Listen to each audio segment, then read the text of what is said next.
নমস্কার বন্ধুরা, তিতলি রান্নাবান্না চ্যানেলে আপনাদের স্বাগত। আজকে আমি পটলের একটা রেসিপি নিয়ে চলে এসেছি।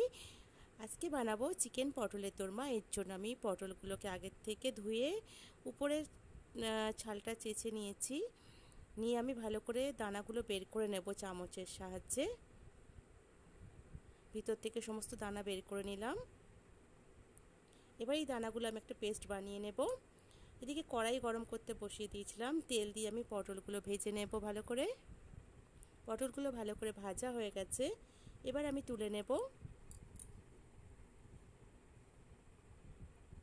এরপর ওই তেলের মধ্যে আমি পেঁয়াজ কুচানো দিলাম। আপনারা পেস্টও দিতে পারেন, পেঁয়াজ বেটে।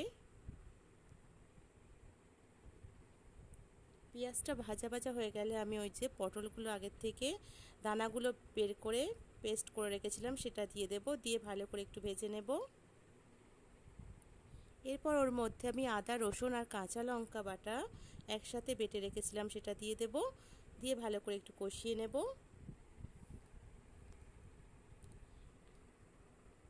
মশলাটা কষানো হয়ে গেছে। এরপর এর মধ্যে আমি দিয়ে দেব লবণ, হলুদ গুঁড়ো,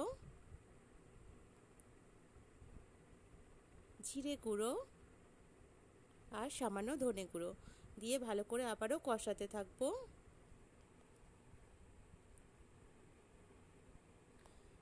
কষানো হয়ে গেছে। আমি আগের থেকে চিকেনটা কেটে রেখেছিলাম ছোট্ট ছোট্ট করে। আপনারা এখানে চিকেনের কিমাও ব্যবহার করতে পারেন। এটা আমি এবার ভালো করে কষিয়ে নেব।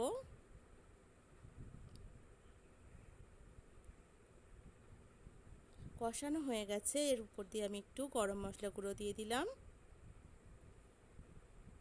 দিয়ে ভালো করে নেড়ে চেড়ে আমি এবার নামিয়ে নেব। পুরটা রেডি হয়ে গেছে। এবার আমি আগের থেকে যে পটলগুলো ভেজে রেখেছি ছোট্ট চামচ নিয়ে ওর মধ্যে পুরটা আস্তে আস্তে ভরে দেব।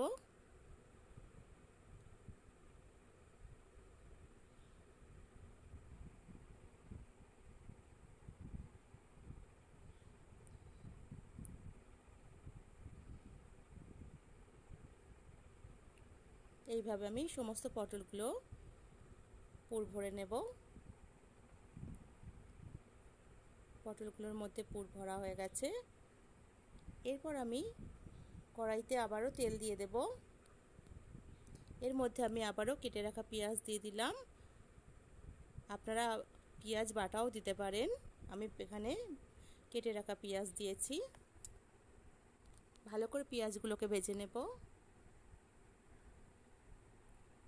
এর মধ্যে আমি কুচানো টমেটো দিয়ে দিলাম।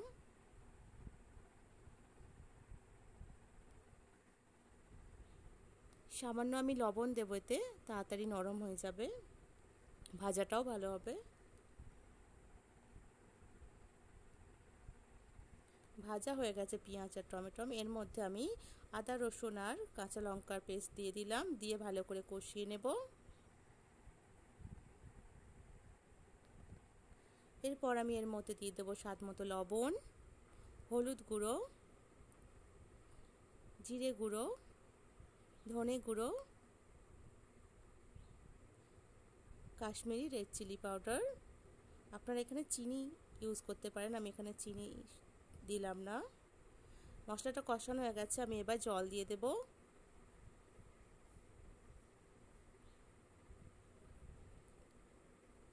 কিছুক্ষণ পর ফুটে গেলে আমি এবার পুর ভরা পটলগুলো দিয়ে দিলাম। দিয়ে ভালো করে ঢাকা দিয়ে সিদ্ধ হতে দেব। 10 মিনিট পর ঢাকনাটা খুলে আমি গরম মশলা গুঁড়ো ছড়িয়ে দিলাম। দিয়ে ভালো করে নেড়ে নেব।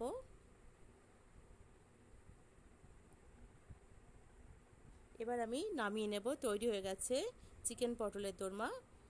আপনাদের যদি ভালো লাগে আমার রান্নাটাকে লাইক, শেয়ার অ্যান্ড সাবস্ক্রাইব করবেন এবং কমেন্ট করে জানাবেন কেমন লাগলো।